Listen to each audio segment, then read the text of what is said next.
En 2003, alors que j'étais en poste sur une plateforme de recherche en mer dans l'océan Atlantique, j'ai récupéré le corps d'un Bigfoot qui flottait en pleine mer, à des dizaines de milles de toute côte.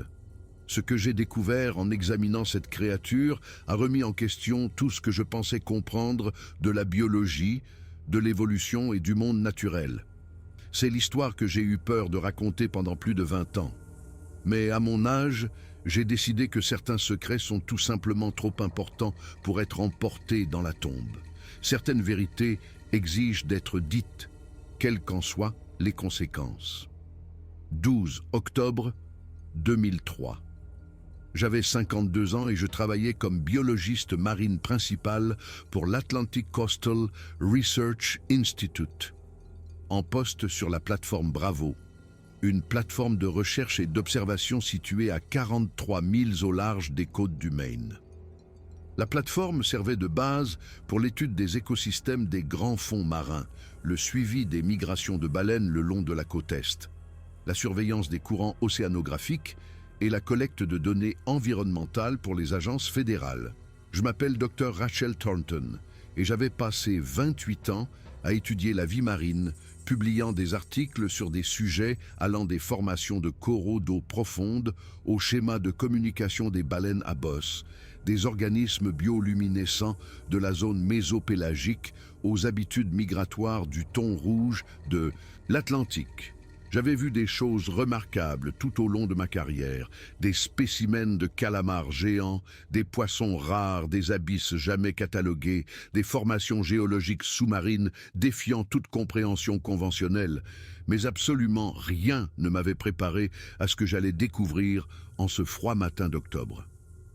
La plateforme abritait un équipage de 14 personnes durant cette rotation. 7 scientifiques, 5 membres du personnel de soutien et 2 agents de liaison de la garde côtière, stationnés avec nous pour les interventions d'urgence et la coordination avec les autorités maritimes.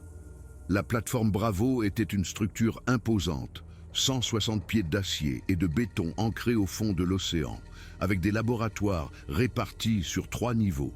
Des quartiers d'habitation pour l'équipage, de vastes espaces de stockage de matériel, un centre de communication et un héliport sur le pont supérieur pour les évacuations médicales d'urgence.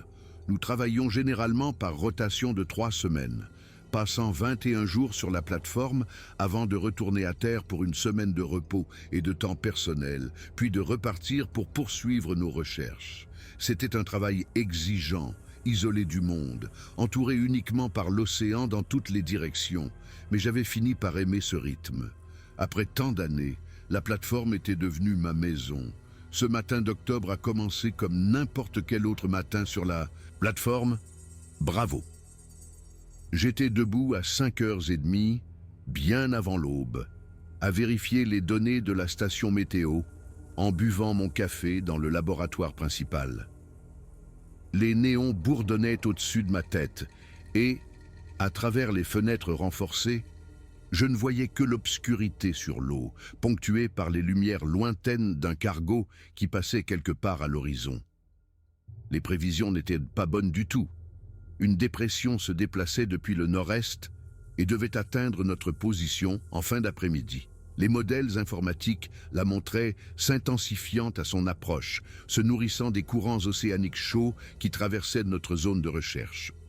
Nous avions essuyé de nombreuses tempêtes sur la plateforme Bravo au cours de mes années de service, certaines assez violentes, mais celles-ci s'annonçaient particulièrement rudes d'après les relevés de pression atmosphérique et les projections de vitesse du vent. « Rachel, tu as vu ces prévisions de hauteur de vague ?» lança le docteur Michael Wang, notre océanographe. C'était un scientifique brillant, d'environ 15 ans mon cadet, spécialisé dans la dynamique des courants marins et la modélisation des ondes de tempête. Il fixait les données en temps réel sur son écran d'ordinateur avec une expression d'inquiétude que je reconnaissais des saisons de tempête précédentes. On va avoir des houles de 12 pieds d'ici 14 heures et peut-être 18 pieds ce soir, si ce système s'intensifie comme le suggèrent les modèles. Ça va rendre toute opération extérieure extrêmement dangereuse. Je me suis approché pour regarder son écran. posant ma tasse de café et me penchant pour étudier les données. L'imagerie satellite montrait une spirale massive de nuages approchant du nord-est, et les relevés de pression barométrique chutaient plus vite que je ne l'aurais souhaité. Il faut tout sécuriser et se préparer immédiatement, dis-je, prenant la décision que mes années d'expérience me dictaient. Rangeons tout le matériel extérieur sous le pont et assurons-nous que les générateurs de secours sont pleins de carburant et prêts à démarrer. Je veux que tout le monde soit briefé sur les protocoles de tempête d'ici midi au plus tard. Inutile de prendre des risques avec un temps pareil qui arrive. Michael a hoché la tête et a immédiatement commencé à envoyer des notifications au reste de l'équipage via le système de communication interne de la plateforme. En 20 minutes, toute la plateforme était réveillée et s'activait avec détermination, chacun comprenant que la préparation à une tempête n'était pas à prendre à la légère quand on se trouve à 43 000 de la Terre la plus proche. À midi, la mer avait déjà commencé à s'agiter avec une intensité croissante. Le ciel avait pris une teinte gris foncé qui semblait peser sur l'eau comme une lourde couverture, et le vent se levait régulièrement avec des rafales atteignant 30 nœuds et continuant de grimper. Nous avions rentré nos capteurs flottants, récupéré l'équipement de surveillance sous-marin qui risquait d'être endommagé par la forte houle, et amarré les bateaux à la plateforme avec des haussières supplémentaires et des points d'ancrage additionnels. L'équipe de pont, dirigée par notre maître d'équipage, Sandra Kowalski, avait travaillé sans relâche toute la matinée pour s'assurer que rien ne se détacherait pendant la tempête. Tout le monde était en mode préparation, agissant avec l'efficacité que confèrent des années d'expérience dans cet environnement. À 13h30, j'étais dans la baie de stockage du matériel au niveau inférieur avec Sandra, en train de revérifier les sangles de fixation d'un équipement sonar sensible, quand nous avons entendu la radio crépiter, annonçant une transmission entrante. Plateforme Bravo, ici la station de la garde côtière de Portland. Nous recevons des signalements de débris dans l'eau à environ 3000 au nord-nord-est de votre position actuelle. Pouvez-vous vérifier? Terminé. La voix était professionnelle et claire, malgré les parasites de la tempête approchante. J'ai regardé Sandra, qui a haussé les épaules, attrapant déjà son ciré en prévision d'un possible déploiement sur le pont. Ce genre de demande n'était pas inhabituel. Notre plateforme était souvent le poste habité le plus proche de divers incidents maritimes dans cette partie de l'océan. La lieutenante Amanda Torres, notre agent de liaison principal de la garde, côtière, a répondu depuis la salle des communications, 2 niveaux au-dessus de nous. Sa voix, calme et professionnelle comme toujours, est parvenue par le haut-parleur de la baie de stockage. Station Portland, ici plateforme Bravo. Nous allons investiguer. La visibilité se dégrade avec le système météorologique qui arrive. Quel genre de débris cherchons-nous? Terminé. Il y eut une pause avant la réponse. Inconnu pour le moment. Un bateau de pêche a signalé avoir vu quelque chose de grand flottant dans l'eau. L'équipage pensait que c'était peut-être une carcasse de baleine ou des débris d'épave. Ils n'ont pas pu s'approcher davantage à cause des conditions météo et ont dû rentrer au port. Nous vous serions reconnaissants si vous pouviez jeter un œil avant que la tempête ne rende toute opération impossible. Terminé. La lieutenant Torres a accusé réception. Bien reçu, Portland. Nous allons jeter un œil et nous vous ferons un rapport. Terminé. J'étais déjà en train de monter les escaliers quand Sandra m'a rattrapé, enfilant sa veste imperméable tandis que nous grimpions vers le pont supérieur. Quoi que ce fût, nous avions une fenêtre de tir très étroite pour enquêter avant que la tempête ne rende toute opération en mer trop dangereuse. Chaque minute comptait désormais. 20 minutes plus tard, Sandra et moi étions sur le pont d'observation de la plateforme avec des jumelles, scrutant les eaux de plus en plus agitées vers le nord. Le vent soufflait en fortes rafales, peut-être 40 nœuds, maintenant que les bandes extérieures de la tempête commençaient à nous atteindre, et les embruns des vagues atteignaient le pont à 45 pieds au-dessus de la ligne de flottaison. La brume froide de l'Atlantique me cinglait le visage et je devais essuyer mes lentilles de jumelles à plusieurs reprises pour conserver une bonne visibilité. L'horizon était un flou grisâtre où le ciel rejoignait la mer et distinguer quoi que ce soit dans cette eau bouillonnante devenait de plus en plus difficile. « Là !» cria Sandra par-dessus le vent en pointant vers le nord-est. Position 2 heures, à peut-être un demi-mille, quelque chose de sombre à la surface. J'ai pointé mes jumelles dans la direction qu'elle indiquait et je l'ai vu immédiatement.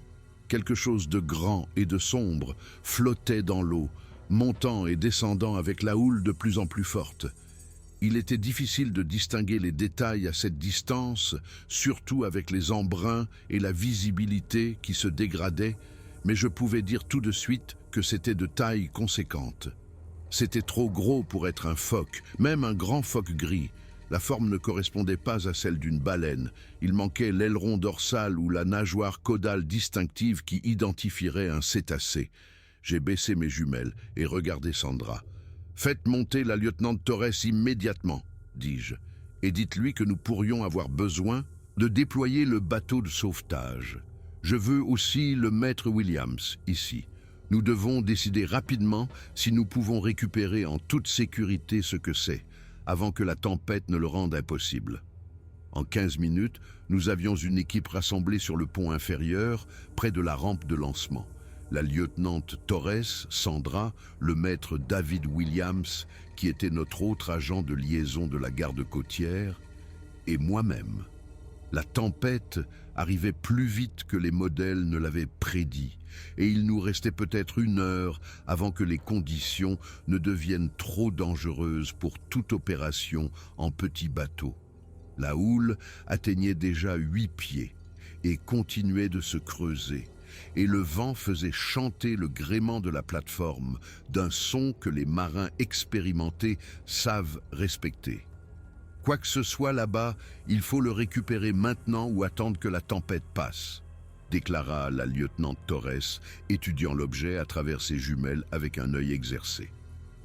Elle était dans la garde côtière depuis 18 ans et avait mené plus d'opérations de recherche et de sauvetage que n'importe qui d'autre sur la plateforme. Son jugement en matière de sécurité maritime était quelque chose auquel je faisais entièrement confiance. Mais si c'est un corps, humain ou animal, il pourrait ne plus être là après le passage de la tempête. Cette houle pourrait le pousser à des milles d'ici ou le submerger complètement. J'ai pris la décision rapidement, sachant que l'hésitation ne nous ferait que perdre plus de temps. « Allons-y !»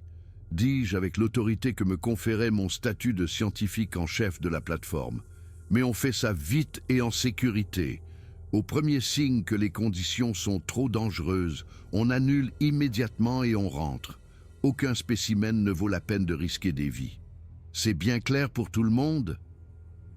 Tout le monde a hoché la tête, et nous avons commencé la séquence de lancement du bateau pneumatique à coque rigide de la plateforme.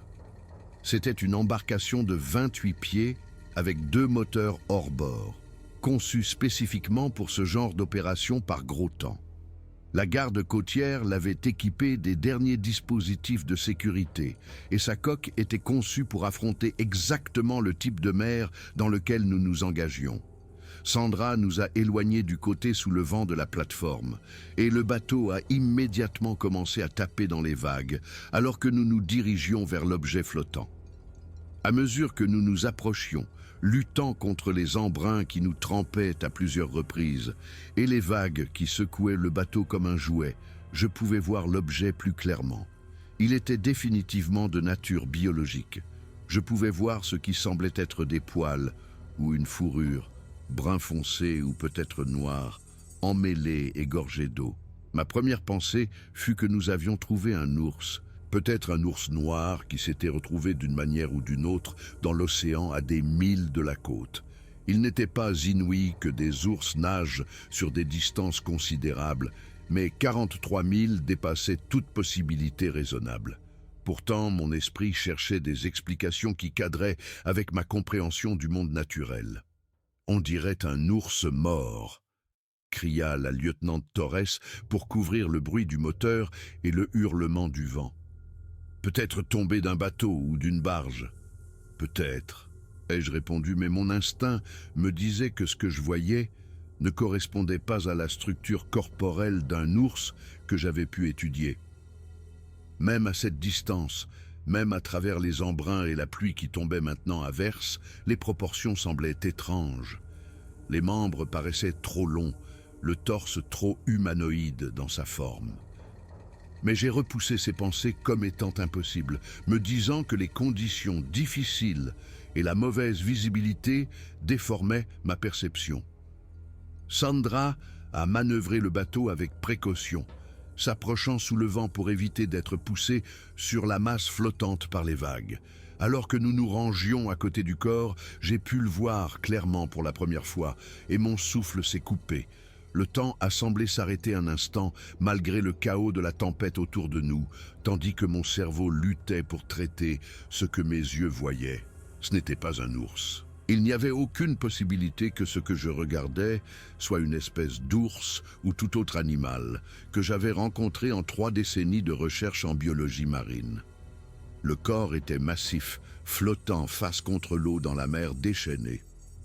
Je pouvais voir des bras, de longs bras puissamment musclés qui se terminaient par des mains. Pas des pattes, mais des mains avec des doigts distincts. La fourrure couvrant le corps était épaisse et emmêlée, clairement naturelle et non une sorte de revêtement artificiel, mais la structure corporelle, sous cette fourrure, était complètement aberrante pour tout animal connu du registre scientifique. C'était humanoïde, c'était bipède, c'était quelque chose qui ne devrait pas exister. « Bon sang, qu'est-ce que c'est que ça ?» dit la lieutenant Torres, son sang-froid professionnel se fissurant pour la première fois depuis que je la connaissais. Elle fixait le corps avec une expression d'incrédulité totale, les yeux écarquillés derrière ses lunettes de sécurité éclaboussées de pluie. « Je ne sais pas », ai-je répondu, mon cerveau de scientifique essayant déjà de cataloguer ce que je voyais, alors même que mon esprit rationnel rejetait les implications impossibles.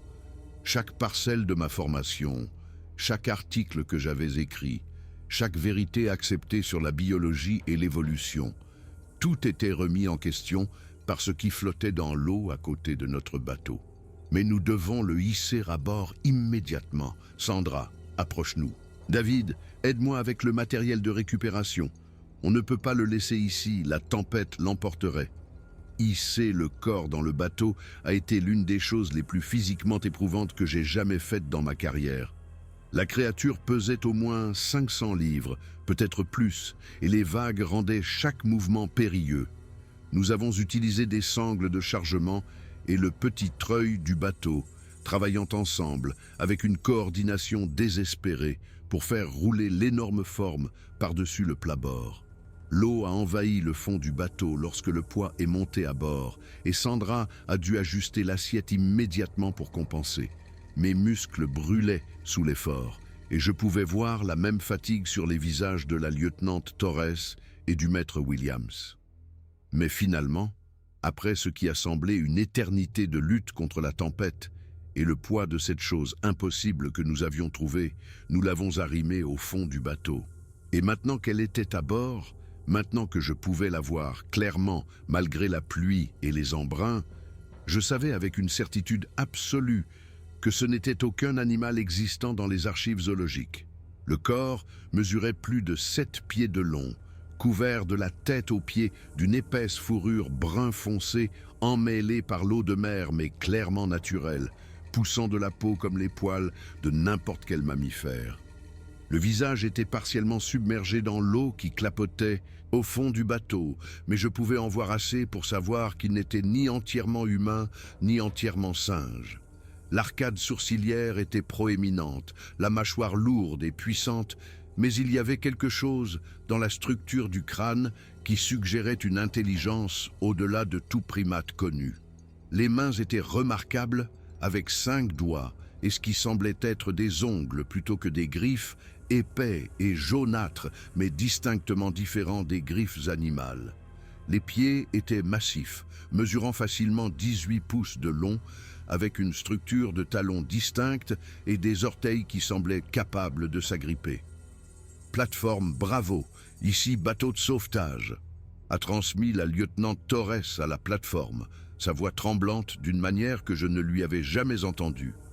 Nous avons récupéré l'objet. Il est de nature biologique, espèce inconnue.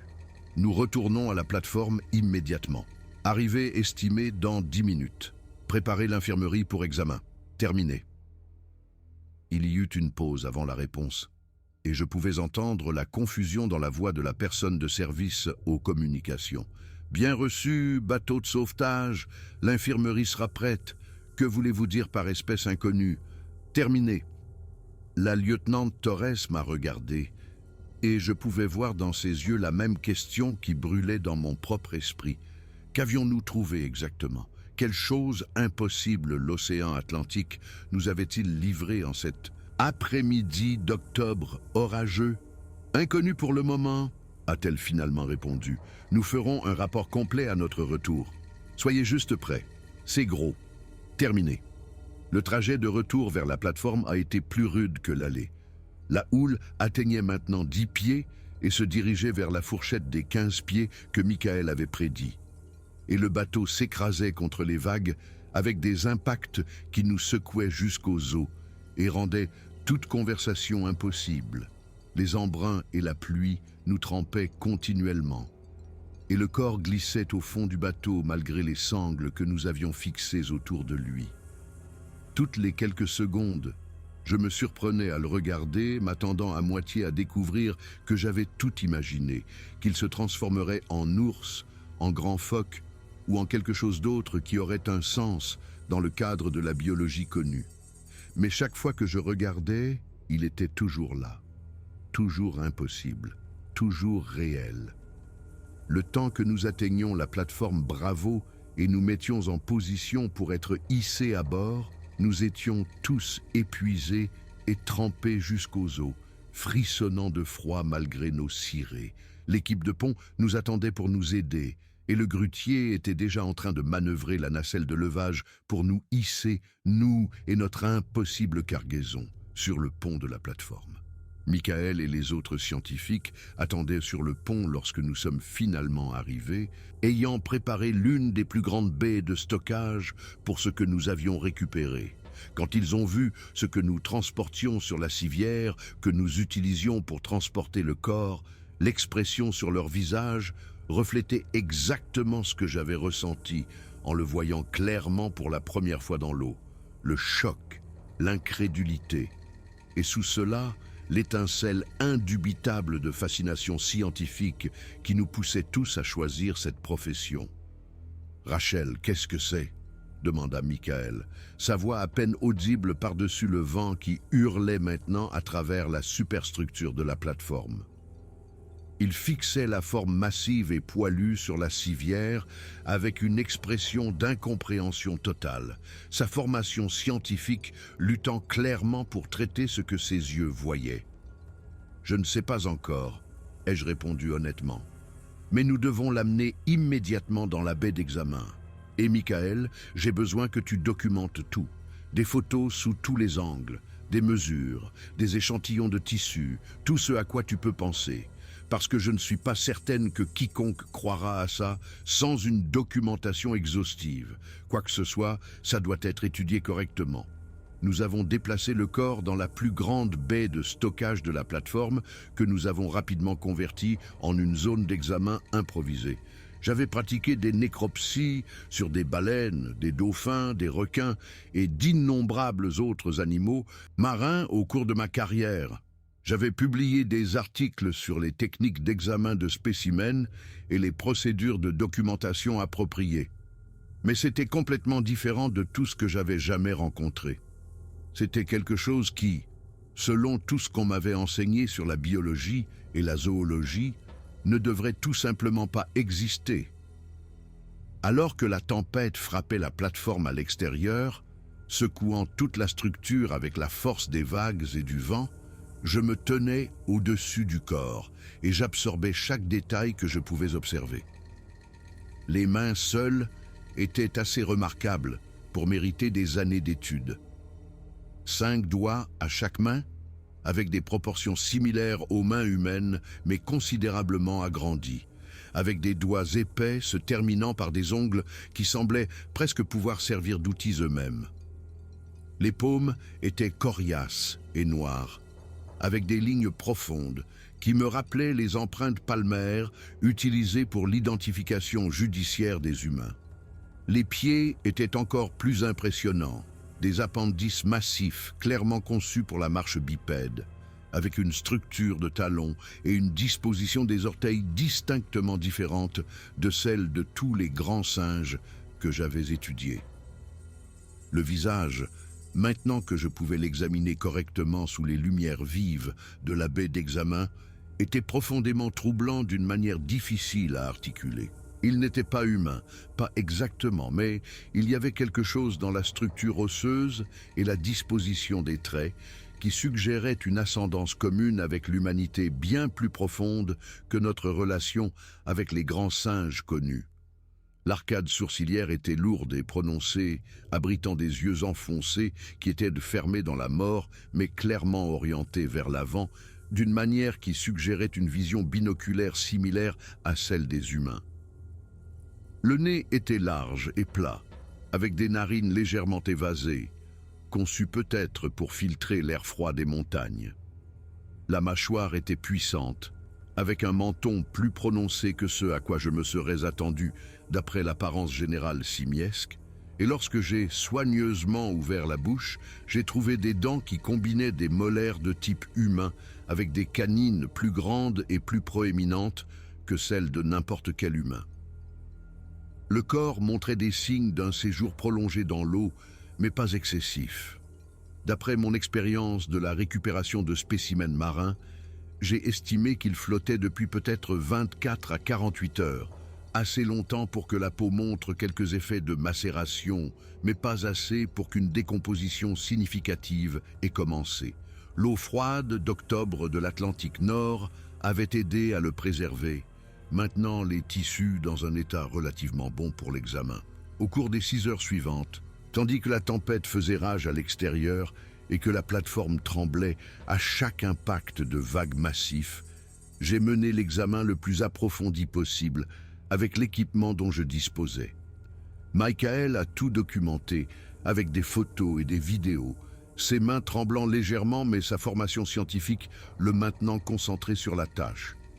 La lieutenant Torres et les autres membres de la garde côtière maintenaient un périmètre autour de la baie d'examen, plus par instinct que par protocole spécifique, clairement troublé par ce que nous avions trouvé, mais assez professionnel pour maintenir l'ordre. La créature était un mâle, ce que j'ai déterminé par un examen externe minutieux et confirmé plus tard par une investigation interne. Il mesurait environ 7 pieds et 3 pouces, avec des proportions globalement humanoïdes, mais avec des différences significatives dans la largeur des épaules, la longueur des bras et la masse du torse. La fourrure couvrant le corps était épaisse partout sauf sur les paumes, la plante des pieds et certaines parties du visage, et sa longueur variait de peut-être 2 pouces sur les membres à près de 4 pouces sur le dos et les épaules.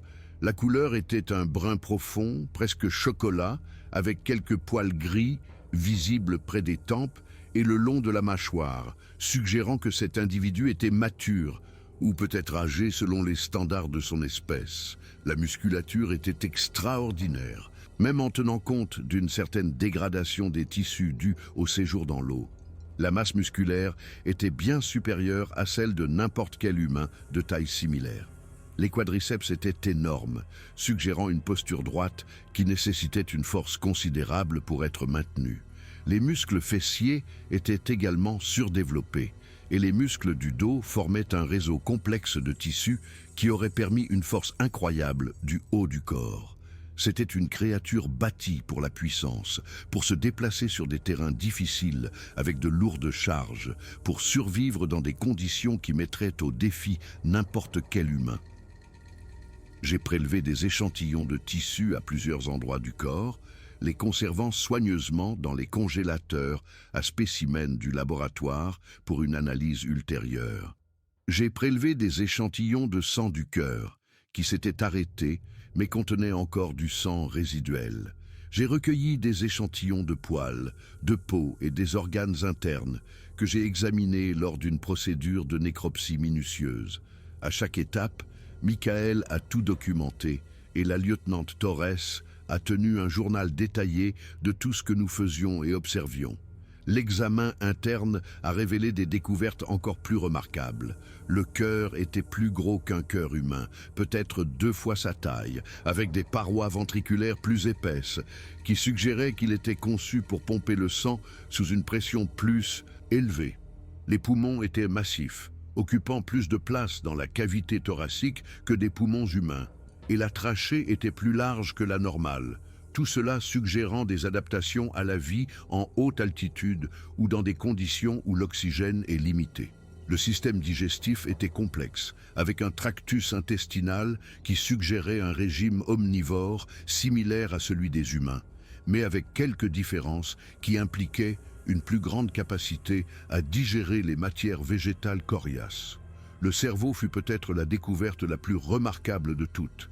Lorsque j'ai soigneusement ouvert le crâne, j'ai trouvé un cerveau plus gros qu'un cerveau humain, peut-être de 15 à 20% plus volumineux, avec un cortex présentant des circonvolutions étendues similaires à ce que l'on observe chez les humains et d'autres espèces très intelligentes.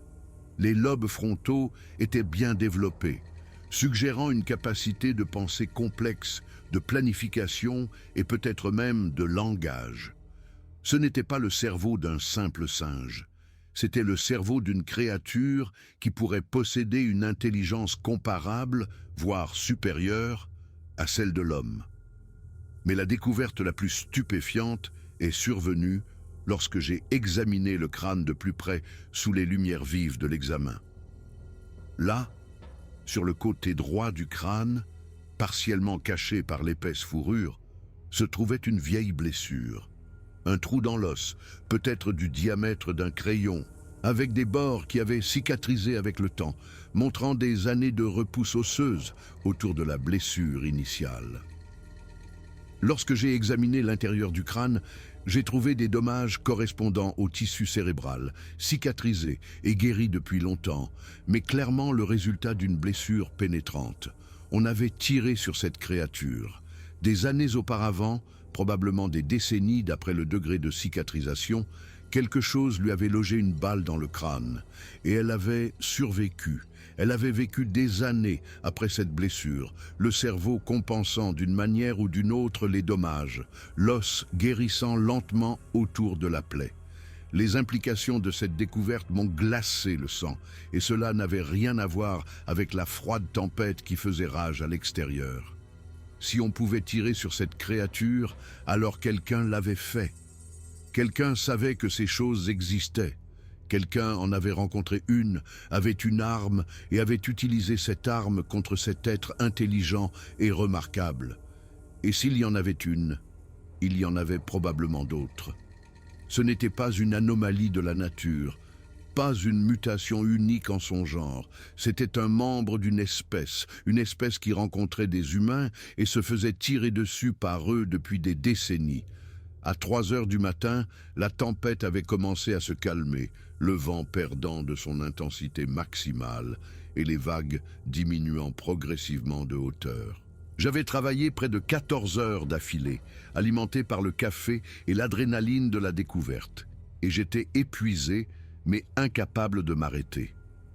Michael s'était endormi sur une chaise dans un coin de la baie d'examen, son appareil photo toujours autour du cou, mais je continuais à prendre des notes, à mesurer, à observer, à essayer de comprendre ce que nous avions trouvé. À un moment donné, pendant ces premières heures du matin, j'ai pris une décision qui allait façonner les 2 décennies suivantes de ma vie.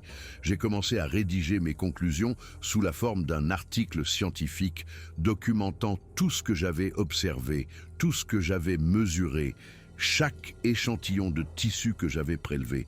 Je savais que ce que nous avions trouvé allait être controversé, que de nombreux scientifiques rejetteraient notre découverte comme un canular, une erreur d'identification ou une sorte de coup de pub. Je savais que nous aurions besoin de preuves extraordinaires pour étayer une affirmation extraordinaire. J'ai donc tout documenté avec le soin méticuleux que ma carrière m'avait appris. Sachant que chaque détail pourrait avoir son importance, le moment venu de convaincre la communauté scientifique que nous avions fait la découverte du siècle. Au lever du soleil, le 13 octobre, la tempête était complètement passée, laissant derrière elle un océan calme qui semblait se moquer de la violence de la veille. Le ciel était clair et bleu, et l'équipage de la plateforme commençait déjà l'évaluation des dégâts et les opérations de nettoyage. Mais dans la baie d'examen, le corps de la créature impossible reposait sur sa table, preuve indéniable que le monde était plus étrange et plus merveilleux que nous ne l'avions jamais imaginé. J'ai envoyé mon rapport préliminaire au siège de l'Atlantic Coastal Research Institute à Woods Hole, Massachusetts, via le système de communication satellite sécurisé de la plateforme. J'ai inclus des photos, des mesures et mes observations initiales, m'attendant à ce que mes supérieurs soient sceptiques, mais espérant que la qualité de la documentation les convaincrait de prendre la découverte au sérieux. J'ai demandé qu'un hélicoptère soit dépêché pour transporter le corps vers un laboratoire approprié où une analyse plus détaillée pourrait être menée. J'ai demandé que du personnel scientifique supplémentaire soit envoyé sur la plateforme Bravo pour aider à l'enquête. La réponse que j'ai reçue n'était pas du tout ce à quoi je m'attendais. Au lieu de l'enquête scientifique sceptique que j'avais anticipée, ma communication a reçu une réponse en moins de 3 heures d'une source que je n'ai pas reconnue. Le message était bref et codé avec des protocoles de sécurité que je n'avais jamais vus auparavant dans ma carrière à l'Institut de recherche. Il m'ordonnait de cesser immédiatement tout examen, de sécuriser tous les échantillons et la documentation et de ne parler à personne de ce que nous avions trouvé jusqu'à nouvel ordre. Un hélicoptère serait dépêché, mais pas pour me transporter, moi ou le corps, à Woods Hole. Le message indiquait que du personnel spécialisé arriverait pour prendre en charge le spécimen et tout le matériel connexe. Je ne comprenais pas ce qui se passait, mais quelque chose dans le ton de ce message, l'autorité absolue qu'il dégageait, m'a convaincu que j'avais affaire à des forces bien au-delà de la bureaucratie scientifique normale. J'ai sécurisé la baie d'examen comme ordonné, posté la lieutenant Torres à la porte avec pour instruction de ne laisser entrer personne sauf le personnel attendu, et j'ai essayé de me reposer en attendant ce qui allait arriver. L'hélicoptère est arrivé juste après 14 heures cet après-midi-là. Ce n'était pas l'hélicoptère standard de l'Institut de recherche que j'attendais. C'était un appareil militaire. Un grand hélicoptère de transport, peint dans des couleurs que je n'ai reconnues comme appartenant à aucune branche de la garde côtière ou de la marine. Il s'est posé sur l'héliport de la plateforme, et 6 personnes en sont sorties, 4 en uniforme de style militaire sans insigne visible, 2 en civil, mais se déplaçant avec l'efficacité de gens habitués à donner des ordres. L'un des civils s'est approché de moi alors que je me tenais sur le pont, observant leur arrivée. C'était un homme grand, la soixantaine, aux cheveux gris coupés courts et aux yeux perçants, qui semblait m'évaluer instantanément et complètement. Il se déplaçait avec une autorité que j'ai immédiatement reconnue, le genre d'autorité qui vient d'années passées à opérer au plus haut niveau du gouvernement ou du commandement militaire. « Dr Thornton », dit-il me tendant la main dans un salut formel. « Je suis James Whitfield. Je suis ici au nom d'un groupe de travail fédéral conjoint. Nous devons avoir une conversation sur ce que vous avez trouvé hier. Et je veux que vous compreniez que tout ce que vous allez apprendre est classifié au plus haut niveau possible. Votre coopération n'est pas optionnelle, mais ce sera plus facile pour tout le monde si vous la donnez de votre plein gré. » Et c'est ainsi que j'ai appris que je n'étais pas la première personne à découvrir ce que le monde en était venu à appeler Bigfoot. Loin de là, le gouvernement des États-Unis était au courant de l'existence de ces créatures depuis plus de 50 ans, depuis au moins les années 1950, et avait mis en place un programme classifié pour les surveiller, les étudier et surtout garder leur existence secrète. James Whitfield était l'agent de liaison civile de ce programme, un ancien officier de la CIA qui avait été recruté des décennies plus tôt lors de la création du programme. Il a passé les 4 heures suivantes à me briefer sur ce que le gouvernement savait de ces créatures, et à chaque révélation, ma compréhension du monde s'éloignait de plus en plus de ce que j'avais cru être la vérité. Selon Whitfield, la première connaissance gouvernementale confirmée de ces créatures remontait à 1947, lorsqu'une équipe de bûcherons dans le nord-ouest du Pacifique en avait rencontré une et avait réussi à prendre des preuves photographiques. Les photos avaient été saisies par les autorités fédérales. Les bûcherons avaient été contraints au secret sous peine de poursuite et un petit groupe de travail avait été créé pour enquêter. Au fil des années suivantes, ce groupe avait accumulé des preuves d'une population petite mais persistante de ces créatures vivant dans les zones sauvages reculées d'Amérique du Nord, principalement dans le nord-ouest du Pacifique, mais avec des preuves éparses de leur présence dans d'autres régions fortement boisées, du Canada à la Californie, des Appalaches aux montagnes rocheuses. Les créatures étaient intelligentes, a expliqué Whitfield, bien plus intelligentes que ce que nous avions cru au départ. Elles apprenaient à éviter la détection humaine avec une habileté remarquable.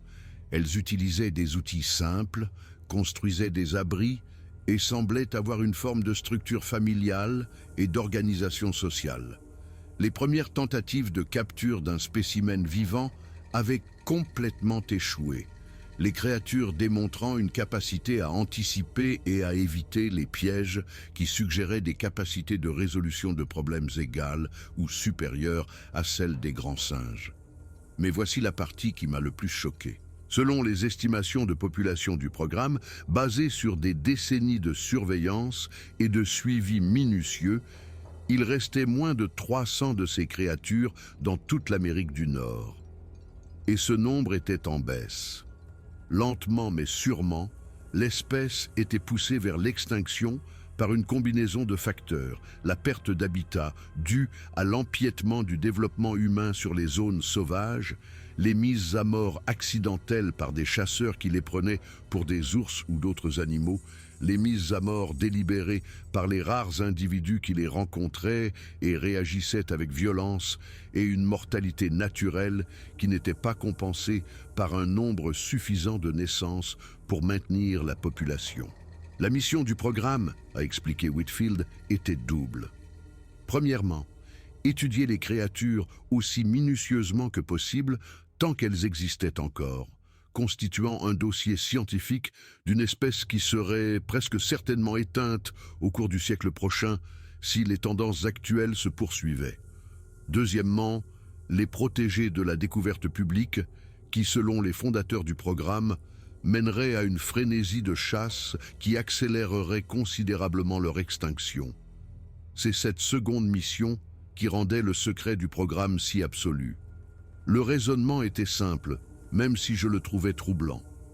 Si le public apprenait que Bigfoot était réel, qu'il y avait vraiment des primates inconnus vivant dans les étendues sauvages américaines, des milliers de personnes se précipiteraient dans les forêts avec des fusils, déterminées à rapporter un trophée ou à capturer une preuve qui pourrait être vendue pour des millions de dollars.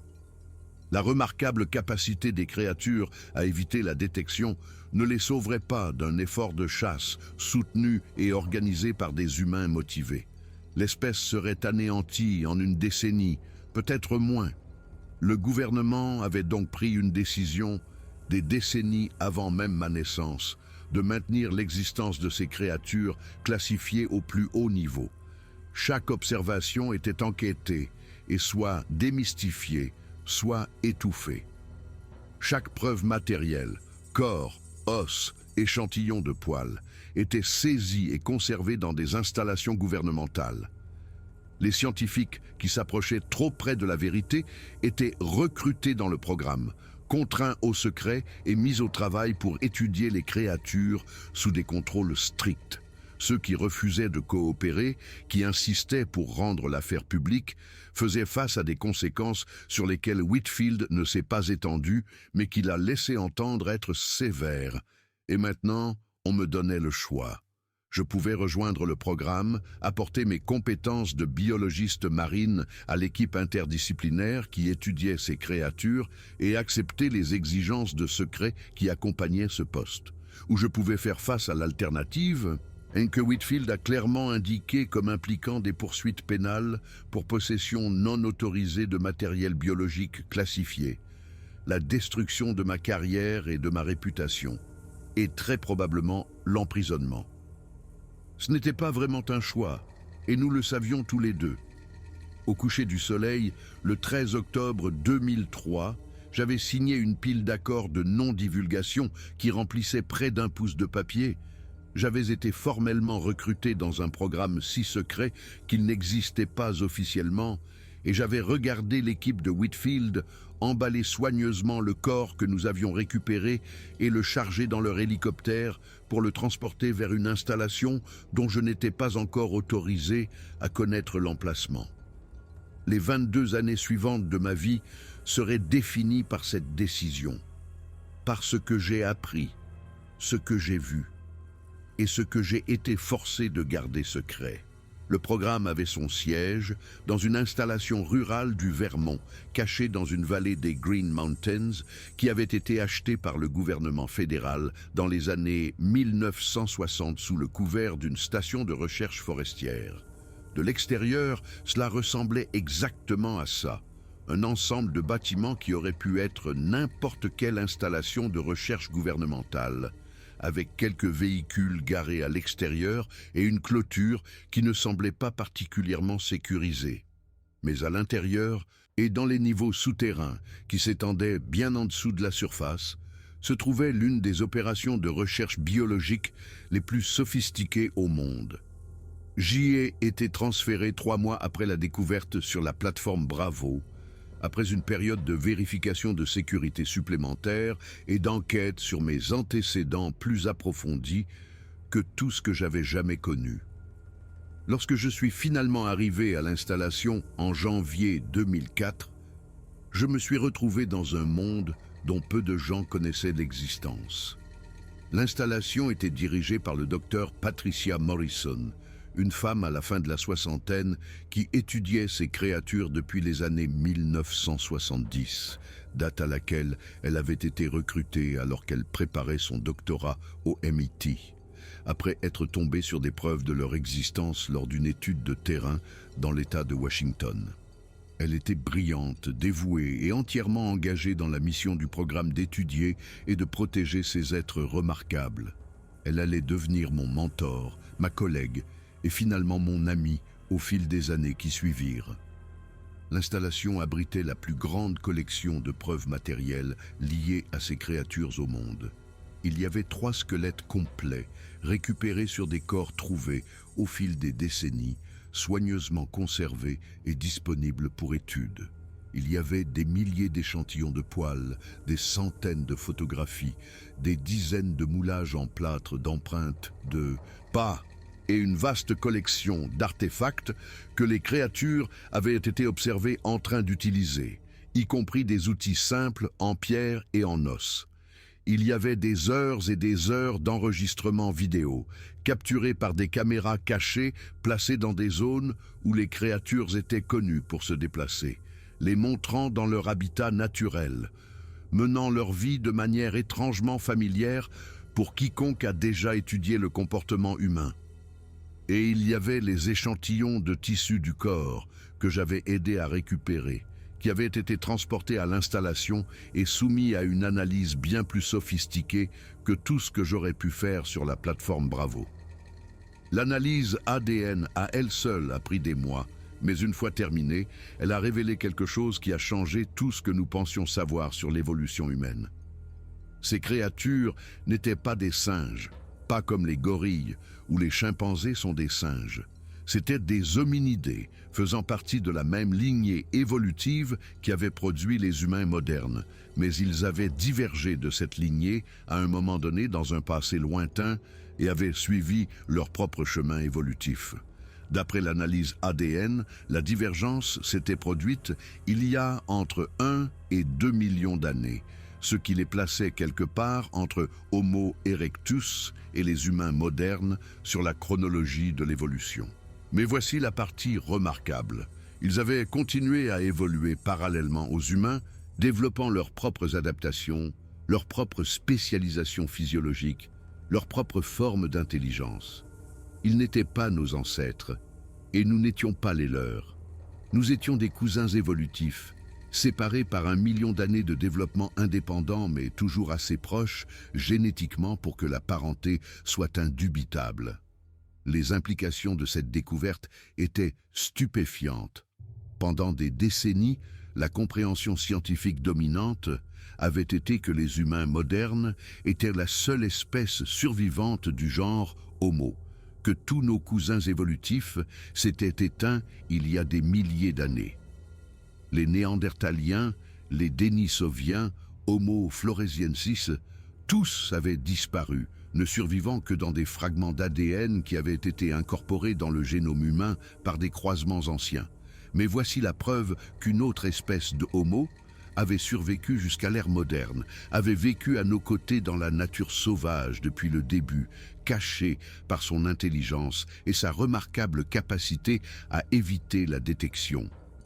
Le programme les appelait Homo sylvestris, l'homme de la forêt, bien qu'ils utilisent une variété de noms informels entre eux.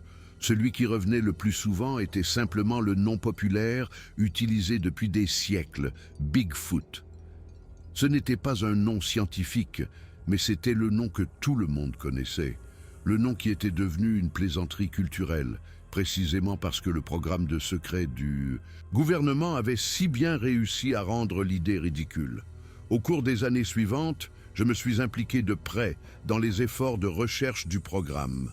Mon expérience en biologie marine s'est avérée étonnamment pertinente, car l'une des questions clés concernant ces créatures était de savoir comment elles avaient migré entre les continents dans le passé et s'il existait des populations apparentées ailleurs dans le monde.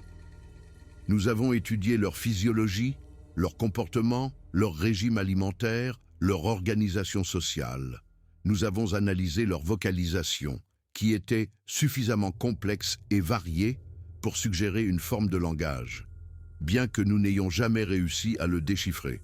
Nous avons suivi leur population à travers la nature sauvage en utilisant une combinaison de caméras à distance, d'analyses génétiques, d'échantillons de poils et d'observations directes occasionnelles par des équipes de terrain entraînées.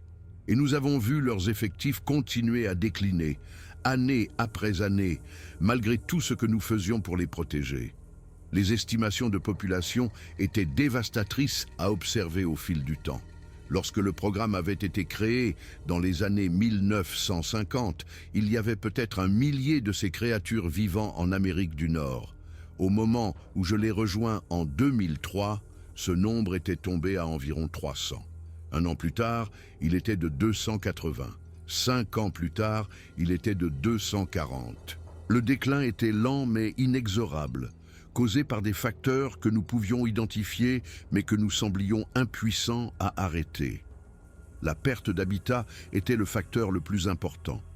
Chaque année, plus de zones sauvages étaient développées, plus de forêts étaient exploitées, plus de routes étaient construites dans des zones reculées. Les créatures avaient besoin de vastes territoires pour survivre, des centaines de milles carrés par groupe familial, et ces territoires rétrécissaient constamment. Elles étaient compressées dans des zones de plus en plus petites, ce qui les mettait plus fréquemment en contact avec les humains et les rendait plus vulnérables à la découverte et au préjudice. Les mises à mort accidentelles étaient le 2e facteur le plus important. Ces créatures étaient parfois confondues avec des ours par les chasseurs, surtout à distance ou par faible luminosité, et on leur tirait dessus. Elles étaient heurtées par des véhicules sur des routes isolées. Elles se prenaient dans des pièges destinés à d'autres animaux. Chacune de ces morts était une tragédie, non seulement pour l'individu, mais pour l'espèce dans son ensemble, car leur taux de reproduction était si bas qu'elles ne pouvaient pas facilement remplacer leurs pertes. Une femelle ne donnait généralement naissance qu'à 1 ou 2 petits au cours de sa vie. Après une période de gestation que nous estimions à environ 14 mois, et la mortalité infantile était élevée. L'espèce n'était pas capable de se remettre des pertes qu'elle subissait. Et puis, il y avait les mises à mort délibérées, qui étaient rares, mais qui se produisaient assez souvent pour contribuer au déclin. Parfois, quelqu'un rencontrait l'une de ces créatures et réagissait avec peur et violence, tirant pour tuer plutôt que de fuir ou de tenter de communiquer. Ces incidents étaient toujours étouffés par le programme, les corps récupérés et les témoins contraints au secret. Mais ils prélevaient tout de même leur tribut sur la population. Je me souviens d'un cas en particulier qui m'a hanté pendant des années. En 2009, un groupe familial de 4 individus a été retrouvé mort dans une région reculée des Cascades. Une femelle adulte, un mâle adulte et 2 jeunes. On leur avait tiré dessus à tous les 4 et d'après les preuves matérielles, il s'agissait d'une embuscade délibérée. Quelqu'un les avait suivis, les avait attendus et les avait tués systématiquement. Nous n'avons jamais identifié le ou les tueurs, malgré une enquête approfondie.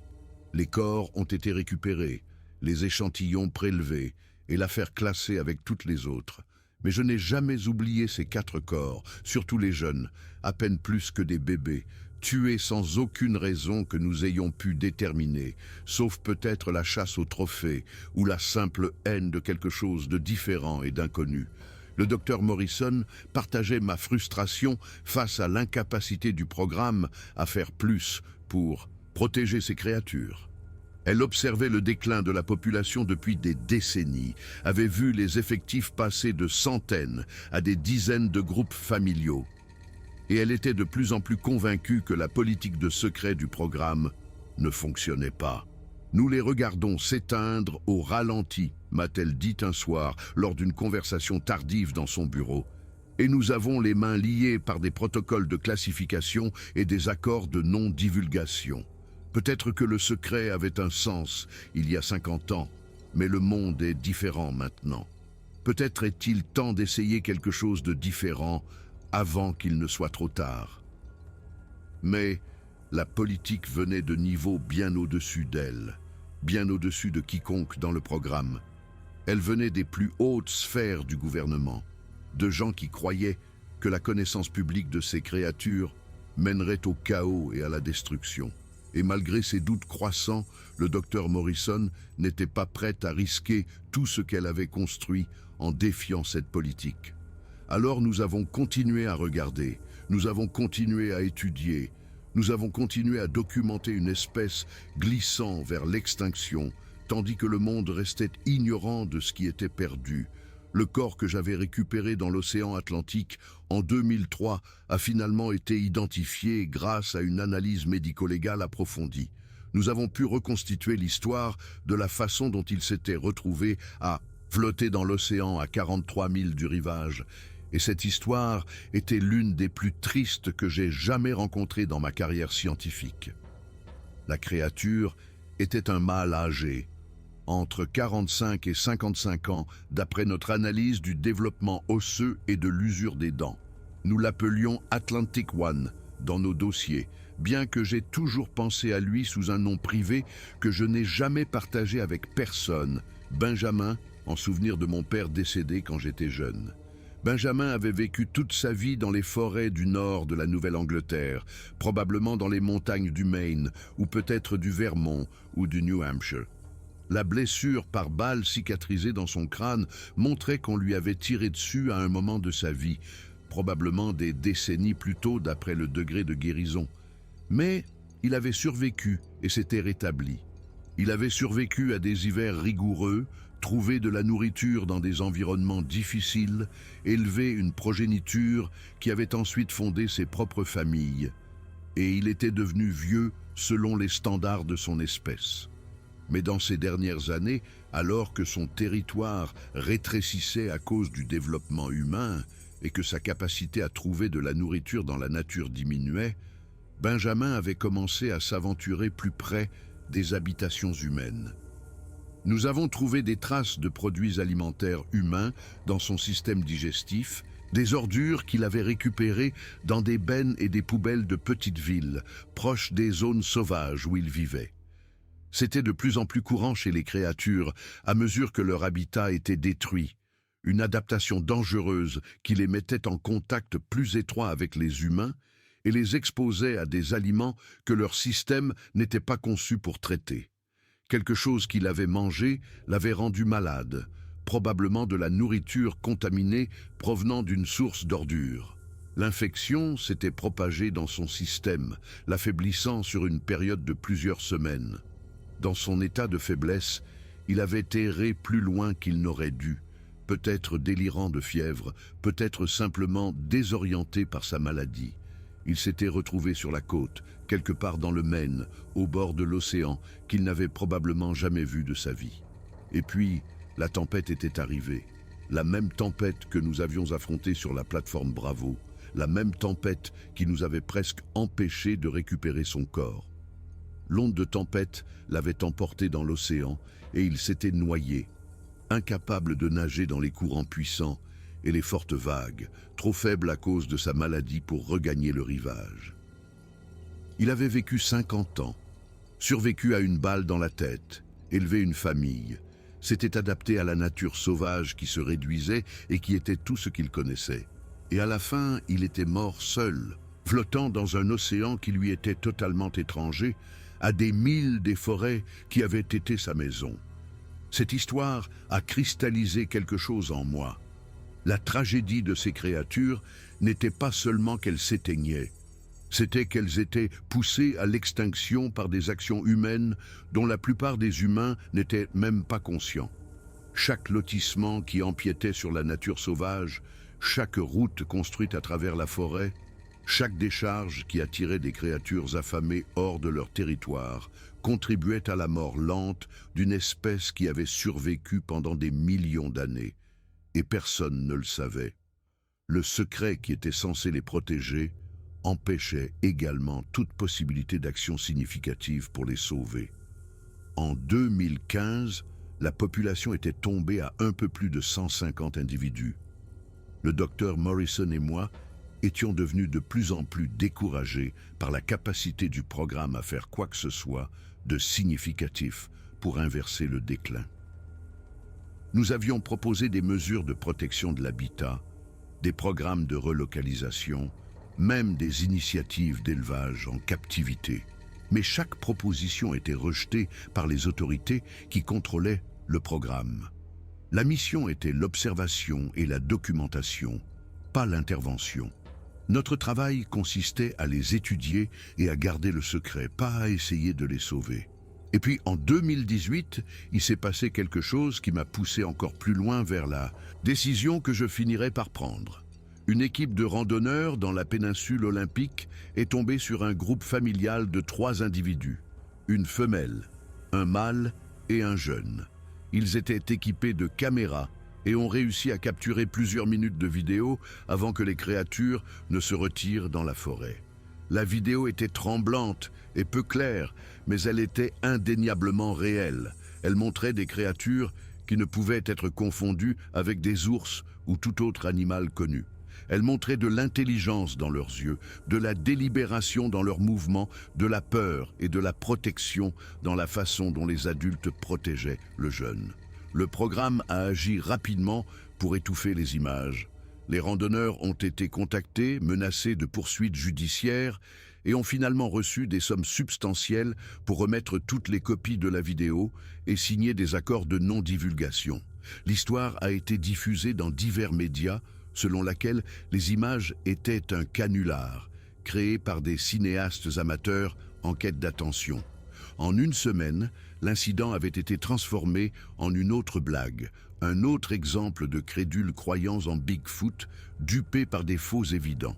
Mais j'avais vu les images originales avant qu'elles ne soient supprimées. Et j'avais reconnu la femelle dans la vidéo. C'était l'une des individus que nous suivions depuis des années, une créature que nous appelions femelle 17 dans notre base de données, qui avait été photographiée par nos caméras à distance des dizaines de fois au cours de la décennie précédente. Je connaissais son visage, la cicatrice distinctive sur son bras gauche d'une blessure ancienne. Je savais qu'elle était l'une des dernières femelles reproductrices de toute la population olympique. La suppression de ces images, la transformation de preuves authentiques en une autre blague sur Bigfoot a brisé quelque chose en moi.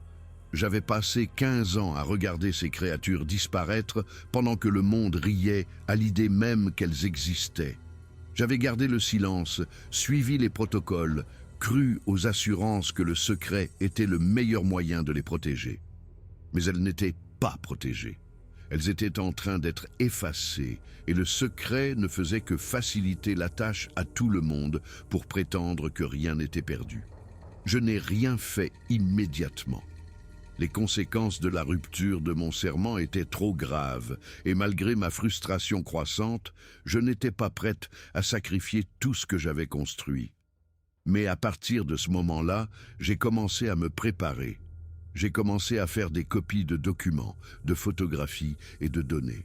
J'ai commencé à tenir un registre personnel de tout ce que je savais, séparé des dossiers officiels contrôlés par le programme.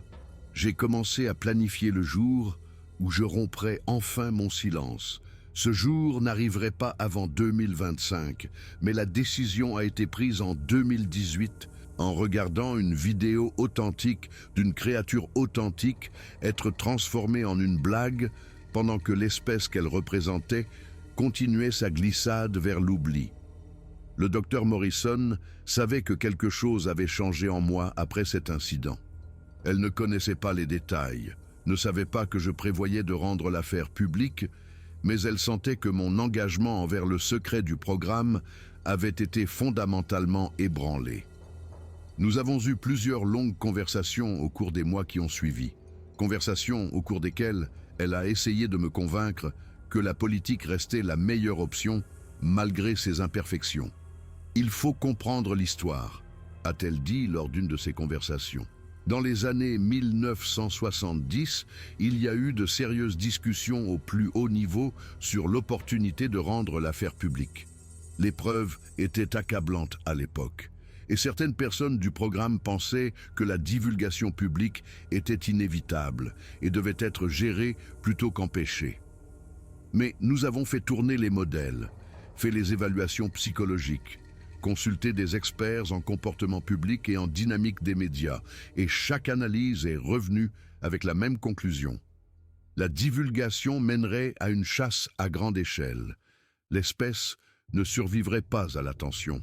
« Je comprends le raisonnement », ai-je répondu, mais c'était il y a 50 ans. Le monde a changé.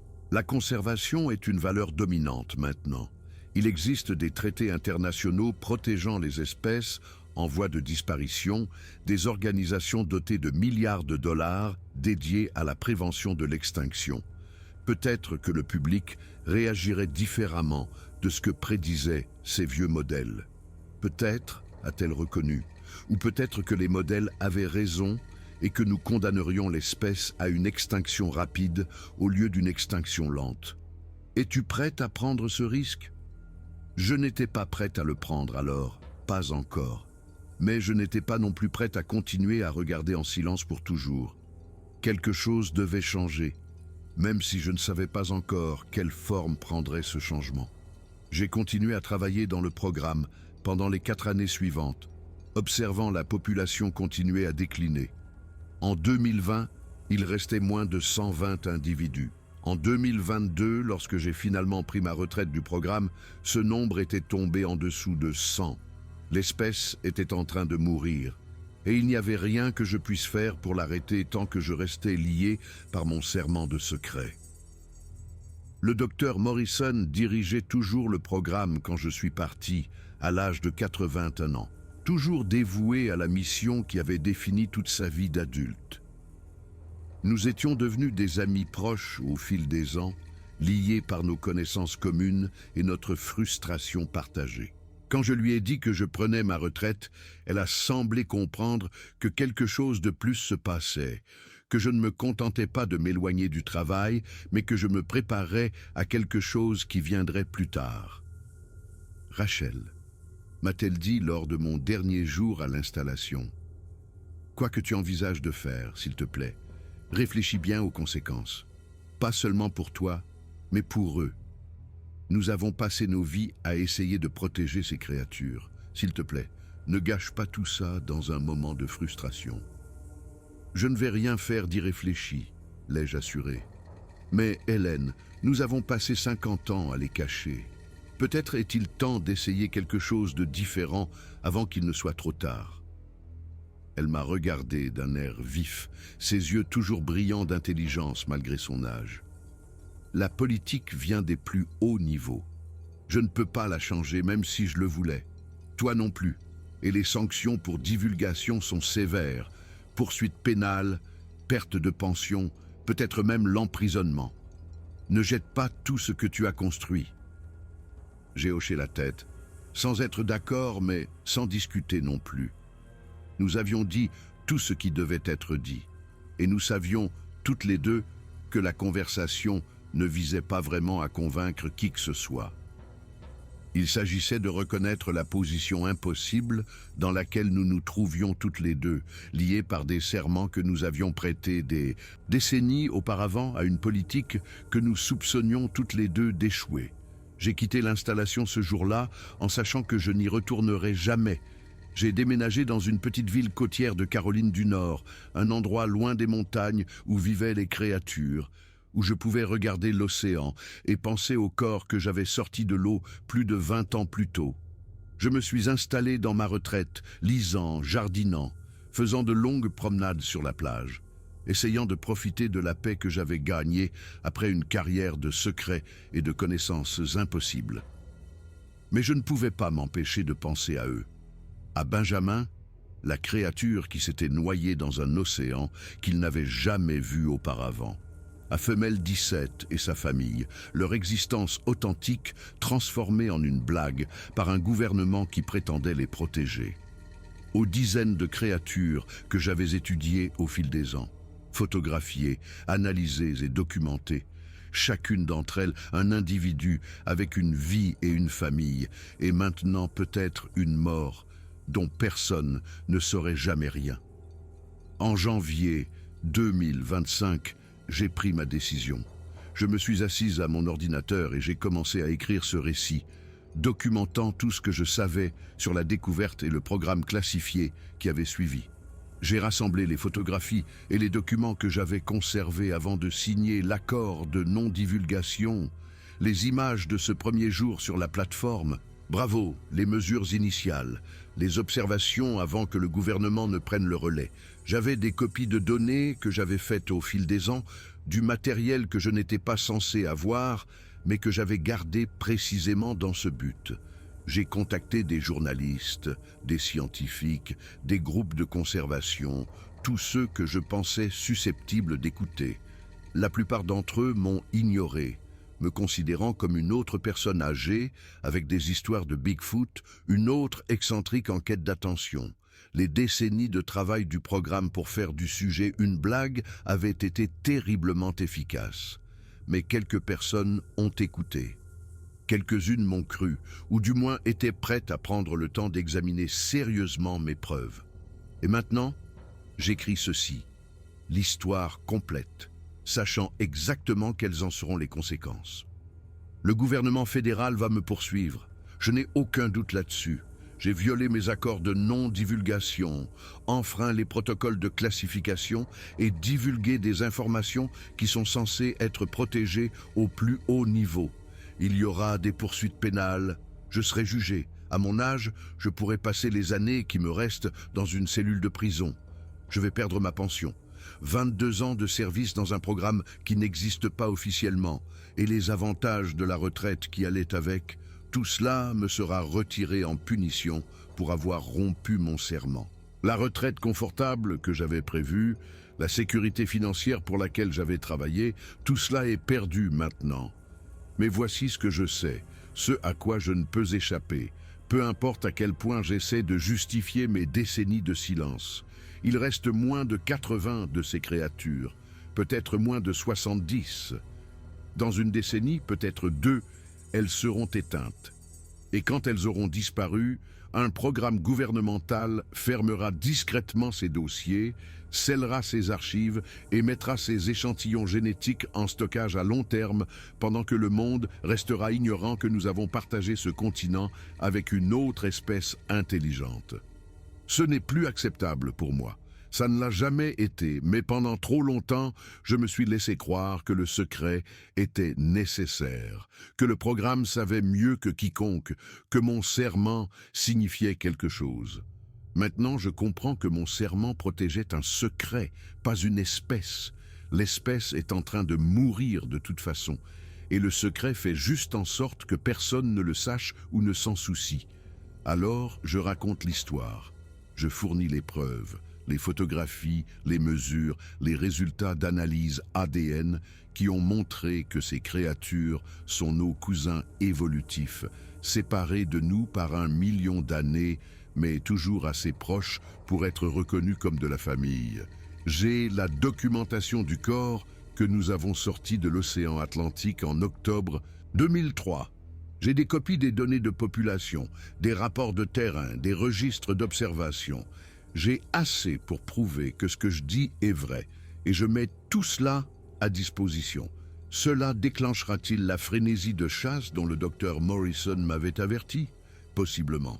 Mais voici ce que j'ai fini par comprendre après des années à regarder en silence. Ils sont chassés de toute façon. Ils se font tirer dessus par des gens qui les prennent pour des ours ou qui tirent en panique sur quelque chose qu'ils ne comprennent pas.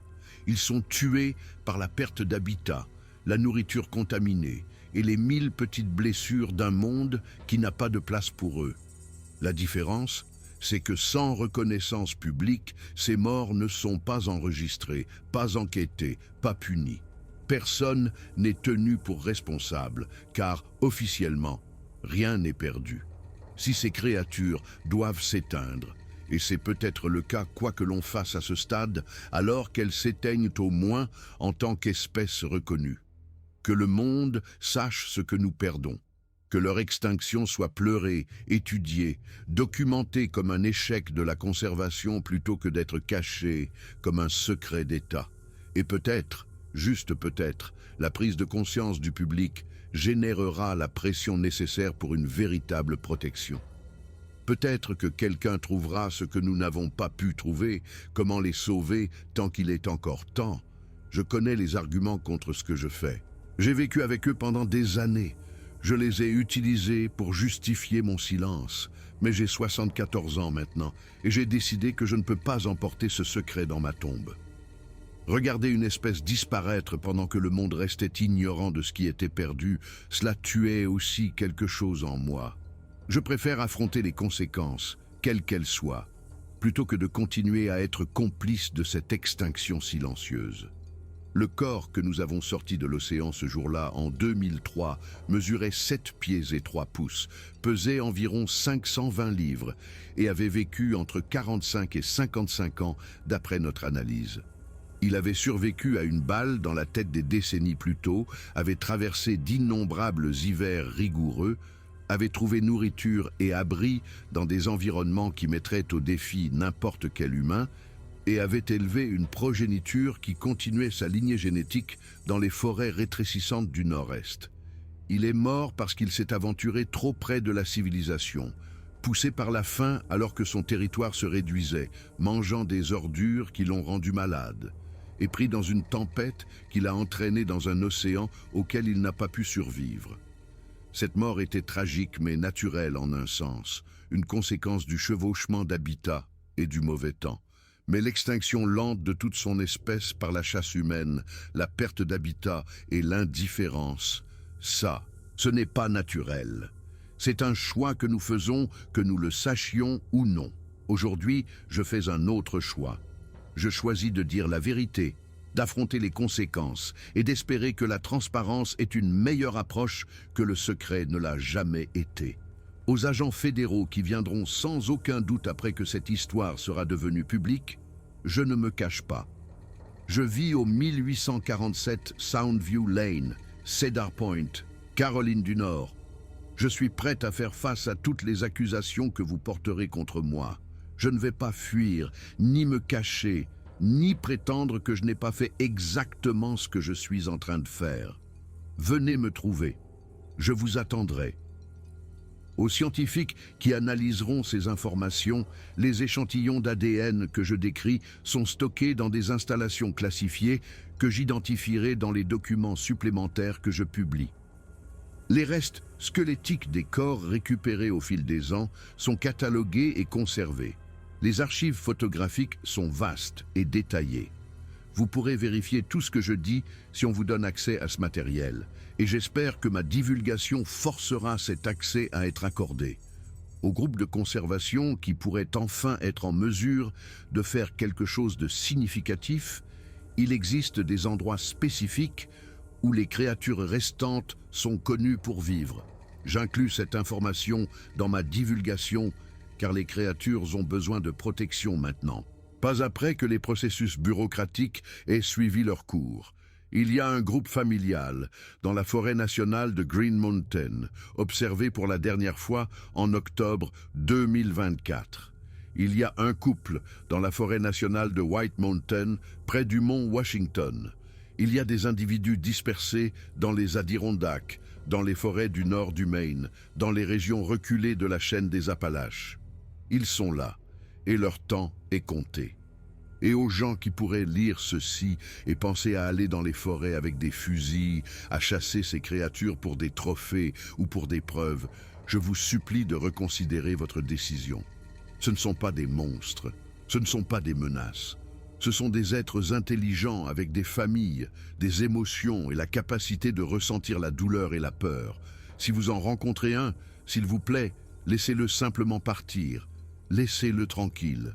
Laissez-le vivre en paix le temps qu'il reste à son espèce. Nous leur avons déjà tant pris. Laissez-leur au moins le peu qui leur reste. Je ne sais pas si cette révélation les sauvera ou les condamnera. J'ai réfléchi à cette question sans cesse au cours des années de planification de cette divulgation et je n'ai toujours pas de réponse certaine. Peut-être que le docteur Morrison avait raison et que la connaissance publique mènera à une chasse à une échelle qui les achèvera en quelques années. Peut-être que le monde a suffisamment changé pour que le contraire se produise, que le tollé général forcera des protections que le programme classifié n'a jamais pu obtenir. Je ne sais pas, et j'ai accepté que je ne peux pas savoir. Mais je sais ceci, le silence ne fonctionnait pas, le secret ne les sauvait pas. La population déclinait année après année, mort après mort, pendant que le monde vaquait à ses occupations, ignorant que quoi que ce soit était perdu. Au moins maintenant, quoi qu'il arrive, le monde saura. Au moins maintenant, il y aura un choix, une décision consciente de les sauver ou de les laisser disparaître. C'est plus qu'ils n'avaient auparavant. Le corps de la créature que j'ai sorti de l'Atlantique, il y a plus de 20 ans, a complètement changé ma vie. Il m'a donné un but, m'a montré des merveilles que je n'aurais jamais imaginé possibles et m'a accablé d'un secret que j'ai finalement décidé que je ne pouvais plus garder. J'ai passé 22 ans à suivre des protocoles, à respecter des classifications, à garder des secrets au nom de la protection. Et au cours de ces 22 ans, l'espèce a décliné de plus de la moitié. Il est temps d'essayer quelque chose de différent. Il est temps que le monde sache. Je suis vieille maintenant et fatiguée, et je ne sais pas combien de temps il me reste. Je ne vivrai peut-être pas pour voir le résultat de la rupture de ce silence. Je ne saurai peut-être pas si ma décision les a sauvés ou condamnés. Mais je suis en paix avec ce que je fais, car l'alternative, emporter ce secret dans ma tombe pendant que les derniers d'entre eux disparaissaient, était quelque chose que je ne pouvais pas accepter. Certaines vérités sont trop importantes pour mourir en silence. Certaines espèces méritent d'être connues, même si nous avons échoué à les sauver. J'ai rompu mon serment non par malveillance ou ambition personnelle, mais par amour pour des créatures qui méritaient mieux que ce que nous leur avons donné. S'il y a des conséquences à raconter leur histoire, et il y en aura, je suis prête à y faire face. Mais leur histoire mérite d'être racontée, et maintenant, elle l'a enfin été. Dr. Rachel Thornton, biologiste marine, retraitée, Cedar Point, Caroline du Nord, février 2025. L'océan a pris ce corps il y a 22 ans, nous l'a apporté sur une tempête comme un message d'un monde dont nous ignorions l'existence. J'ai porté ce que j'ai appris ce jour-là depuis à travers des décennies d'études, de secrets et de désespoir lentement grandissants. Maintenant, je dépose enfin ce fardeau et je le transmets au monde. Ce que vous ferez de cette connaissance dépend de vous. Mais s'il vous plaît, quelle que soit votre décision, souvenez-vous que ce sont des êtres vivants dont nous parlons. Ils ont des familles, ils ont des communautés, ils ont existé sur ce continent bien plus longtemps que notre civilisation, survivant aux ères glaciaires, aux changements climatiques et à l'arrivée des humains modernes. Ils méritent mieux que de s'éteindre en silence, inconnus et non pleurés. Je ne sais pas si ma divulgation fera une différence au final. Je ne sais pas s'il est encore temps de les sauver ou si nous avons déjà dépassé le point de non-retour. Mais je sais qu'essayer vaut mieux que ne pas essayer, que parler vaut mieux que se taire, qu'au moins donner au monde une chance de faire un choix différent vaut mieux que de regarder en secret pendant que les derniers d'entre eux disparaissent. La créature que nous avons sortie de l'eau ce jour-là était un individu parmi des milliers de générations, faisant partie d'une lignée qui remonte au passé lointain, à une époque où les humains n'existaient pas sous notre forme moderne. Maintenant, cette lignée s'éteint, réduite à moins d'une centaine d'individus dispersés sur un continent qui a de moins en moins de place pour eux chaque année qui passe. Peut-être que cette divulgation sera le début de leur salut. Peut-être sera-t-elle le dernier clou dans leur cercueil. Je ne le sais sincèrement pas. Mais je sais que je ne pouvais plus rester silencieuse, que je ne pouvais plus continuer à porter ce secret pendant qu'ils continuaient à mourir sans que personne ne le sache ou ne s'en soucie. La décision est prise maintenant. La vérité est dite. Ce qui viendra ensuite n'est plus entre mes mains. Mais pour la première fois en 22 ans, je peux me regarder dans le miroir sans me sentir comme une menteuse. Pour la première fois depuis que j'ai signé ces papiers, rejoint ce programme et accepter le fardeau de cet impossible secret, j'ai l'impression de faire ce qu'il faut. Même si cela me détruit, cela valait la peine de dire enfin la vérité. Ceci est la fin de mon récit, mais j'espère que ce n'est pas la fin de leur histoire. J'espère que quelque part dans le monde, quelqu'un avec plus de pouvoir et de ressources que moi lira ceci et décidera de faire quelque chose. J'espère que les preuves que je publie seront examinées sérieusement, que la communauté scientifique exigera l'accès aux documents classifiés et vérifiera ce que je dis. J'espère que les groupes de conservation se mobiliseront, que la pression publique forcera des changements de politique, que peut-être, d'une manière ou d'une autre, contre toute attente, ces créatures remarquables survivront. Mais même si rien de tout cela ne se produit, même si cette divulgation ne change rien et que les derniers d'entre eux disparaissent de mon vivant ou peu de temps après, au moins le monde saura ce qui a été perdu. Au moins, il y aura une archive, un témoignage d'une espèce qui a partagé cette terre avec nous et qui méritait mieux que ce que nous lui avons donné. C'est tout ce que je peux offrir maintenant. Une vérité que j'ai gardée cachée trop longtemps, libérée dans le monde avec l'espoir qu'elle pourrait faire une différence. Merci d'avoir lu jusqu'ici. Merci d'avoir pris le temps de considérer ce que j'ai dit. Et si jamais vous vous trouvez dans les endroits sauvages où ces créatures vivent encore, s'il vous plaît, souvenez-vous qu'elles vous observent tout comme vous pourriez les chercher.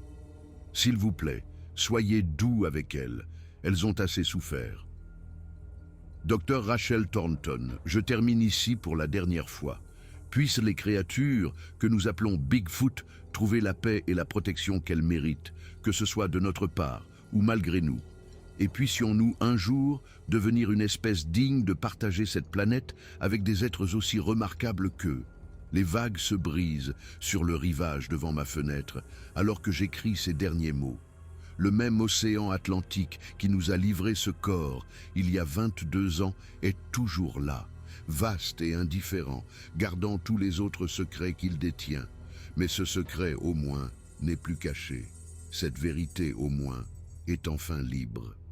Quoi qu'il arrive ensuite, j'y suis prête. J'y suis prête parce que je sais que j'ai enfin fait ce qu'il fallait, après des années à faire ce qu'on me disait et à espérer que ce serait suffisant. Ce n'était pas suffisant. Ça n'allait jamais être suffisant. Mais peut-être, juste peut-être, que ceci le sera. C'est mon espoir. C'est ma prière. C'est la raison pour laquelle j'ai tout sacrifié pour raconter cette histoire. Maintenant, elle appartient au monde. Et le monde décidera quoi en faire. J'ai fait ce que j'ai pu. Le reste est entre vos mains.